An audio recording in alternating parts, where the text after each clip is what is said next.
Halo, jumpa lagi dengan saya di channel Priska Sylvia. Kabar baik di sini dan saya berharap kalian juga sama. Sejak awal dalam channel ini, saya sudah pernah membuat video tentang kesalahan-kesalahan mahasiswa universitas terbuka yang menyebabkan mahasiswa sulit lulus dari universitas terbuka dengan nilai yang memuaskan. Ya, tentu saja setiap mahasiswa baik di universitas terbuka maupun di universitas lainnya tentunya ingin untuk memperoleh IPK maksimal dan lulus dengan nilai yang memuaskan. Nah, dalam video ini saya mau membagikan kepada kalian beberapa tips yang sudah membantu saya, yang sudah saya buktikan sendiri, berhasil membantu saya memperoleh nilai yang maksimal, bahkan sampai lulus dari universitas terbuka dengan nilai yang memuaskan. Simak video ini sampai akhir, semoga tips-tips yang saya berikan ini bisa juga membantu kalian untuk memperoleh nilai yang maksimal.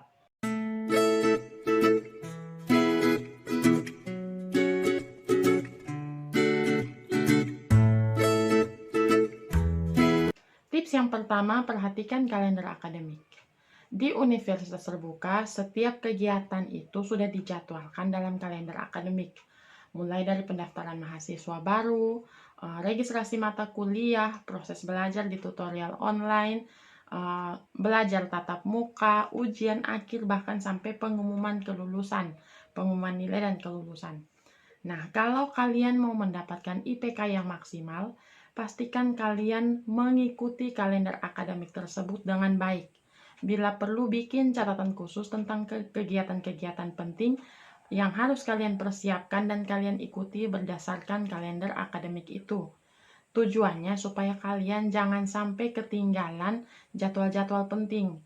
Jangan sampai kalian terlambat registrasi mata kuliah, jangan sampai kalian terlambat aktivasi tutorial online, atau bahkan yang paling parah, jangan sampai kalian ketinggalan jadwal ujian akhir semester. Tips yang kedua, alokasikan waktu untuk belajar secara rutin setiap hari. Keunggulan kuliah di universitas terbuka itu adalah kalian tidak perlu ke kampus setiap hari. Waktu belajarnya lebih fleksibel, bisa kalian atur, kalian bisa belajar di mana saja, kapan saja sesuai dengan waktu kalian sendiri. Tapi bukan berarti kalian tidak perlu belajar. Namanya kuliah atau sekolah, tentunya harus belajar setiap hari kalau mau mendapatkan nilai yang maksimal.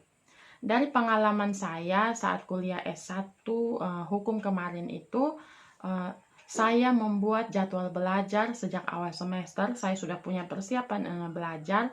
Kemudian saya sudah alokasikan waktu minimal 1 hari itu 1 jam. Jadi setiap hari saya harus selalu belajar selama 1 jam. Nah, dari sini saya berhasil mempelajari semua buku materi pokok untuk setiap mata kuliah yang diambil dalam semester berjalan. Makanya tips yang kedua, kalau kalian mau mendapatkan IPK maksimal, pastikan kalian mengalokasikan waktu untuk belajar setiap hari. Sesibuk apapun, usahakan kalian punya waktu belajar setiap hari. Tips yang ketiga, pelajari buku materi pokok. Di universitas terbuka, kita sudah punya bahan ajar berupa buku materi pokok.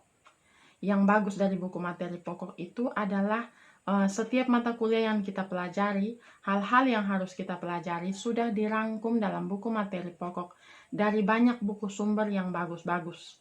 Nah, untuk sekarang ini setahu saya untuk mahasiswa SIPAS maupun non-SIPAS sudah diwajibkan untuk memiliki atau membeli buku materi pokok.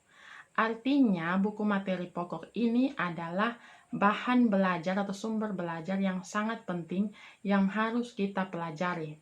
Seperti di video sebelumnya, saya sudah pernah bilang, tidak mempelajari buku materi pokok itu adalah kekeliruan besar yang bisa mempengaruhi nilai IPK. Makanya, kalau kalian mau mendapatkan IPK maksimal, kalian harus rajin mempelajari buku materi pokok untuk setiap mata kuliah yang kalian pelajari setiap semester. Tips yang keempat, disiplin ikut tutorial online atau tugas mata kuliah. Nah, di universitas terbuka kita sudah dibuatkan program yang berfungsi untuk membantu kita mempelajari materi mata kuliah yang diambil setiap semester dengan bantuan tutor. Nah, Kalau kalian mau mendapatkan IPK maksimal, pastikan kalian memanfaatkan program tutorial online ini dengan baik. Atau kalau kalian tidak ikut tutorial online, biasanya kan ada tutorial tatap muka atau tugas mata kuliah. Pastikan program-program belajar ini kalian ikuti dengan disiplin, dengan baik. Kan lumayan kalau kalian dapat nilai yang baik, nilai yang bagus di tutorial online, nilai itu bisa berkontribusi pada IPK kalian, pada nilai akhir kalian, tapi tentu saja dengan syarat nilai ujian akhir semester kalian itu di atas 30. Jadi, kalau kalian mau mendapatkan nilai maksimal, ikuti tutorial online, tutorial tatap muka, atau tugas mata kuliah dengan maksimal. Tips yang kelima, persiapkan diri kalian untuk mengikuti ujian akhir semester. Penentu nilai akhir yang paling utama adalah ujian akhir semester. Jadi kalau kalian mau mendapatkan IPK yang maksimal, pastikan kalian sudah mempersiapkan diri, sudah belajar dengan maksimal untuk mengikuti ujian akhir semester. Karena kalau nilai ujian akhir kalian itu bagus, IPK kalian pasti maksimal.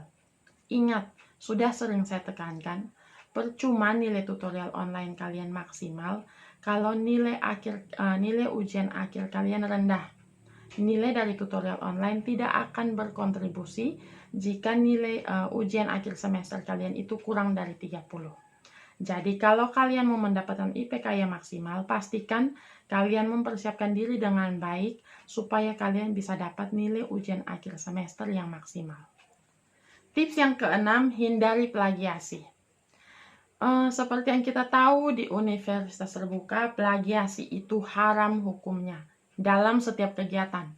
Mulai dalam tutorial online, diskusi, mengerjakan tugas mata kuliah, karya ilmiah, sampai dengan ujian akhir semester, plagiasi itu haram hukumnya. Kalian akan otomatis diberi nilai 0 atau tidak lulus jika kalian ketahuan plagiasi. Makanya kalau kalian mau mendapatkan IPK yang maksimal, pastikan kalian menghindari yang namanya plagiasi. Jangan jadi plagiator. Tips yang ketujuh, hindari penggunaan jasa joki. Belakangan ini di media sosial saya sering menemukan ada tawaran-tawaran untuk bantuan mengerjakan tugas, bantuan diskusi tutorial online, bahkan ada yang sampai menawarkan bantuan untuk mengikuti ujian akhir semester yang pakai modus take home exam. Jadilah mahasiswa yang jujur. Memang menggunakan joki itu lebih mudah dan lebih santai, tapi kan kita dilarang untuk menggunakan joki, dan kita seharusnya belajar dengan jujur. Kalau kita belajar dengan jujur, jerih payah kita, kerja keras kita pasti akan dihargai dengan baik. Jadi kalau kalian mau dapat nilai IPK yang maksimal, pastikan kalian belajar sendiri, jadilah mandiri, jadilah jujur, jangan memanfaatkan tawaran-tawaran untuk menggunakan joki. Jangan. Selama kuliah di universitas terbuka, saya menemukan berbagai kesulitan, saya melakukan banyak kesalahan, dan akhirnya saya juga menemukan tips-tips atau trik-trik yang bisa membantu saya untuk mendapatkan nilai IPK yang baik, nilai yang memuaskan. Nah, tips-tips ini yang sudah saya kasih tadi, yang ada 7 itu, sudah berhasil saya buktikan bisa membantu saya untuk mendapatkan nilai yang maksimal. Nah, kalau kalian mau, silahkan terapkan tips-tips tadi. Saya yakin kalian juga pasti bisa mendapatkan IPK yang maksimal. Selamat belajar. Saya doakan kalian semua bisa mendapatkan IPK yang maksimal. Buat kalian yang belum subscribe, silahkan klik tombol subscribe di bawah. Bunyikan loncengnya supaya kalian tidak ketinggalan video-video terbaru saya, dan juga biar saya lebih semangat untuk bikin lebih banyak video bermanfaat lainnya. Like, komen, dan share jika kalian merasa video ini bermanfaat untuk kalian. Kalau ada pertanyaan atau ada hal yang belum jelas, bisa kalian tuliskan di kolom komentar supaya saya bisa berusaha untuk membantu kalian. Terima kasih sudah menonton video ini sampai selesai. Tuhan memberkati dan sampai jumpa di video selanjutnya.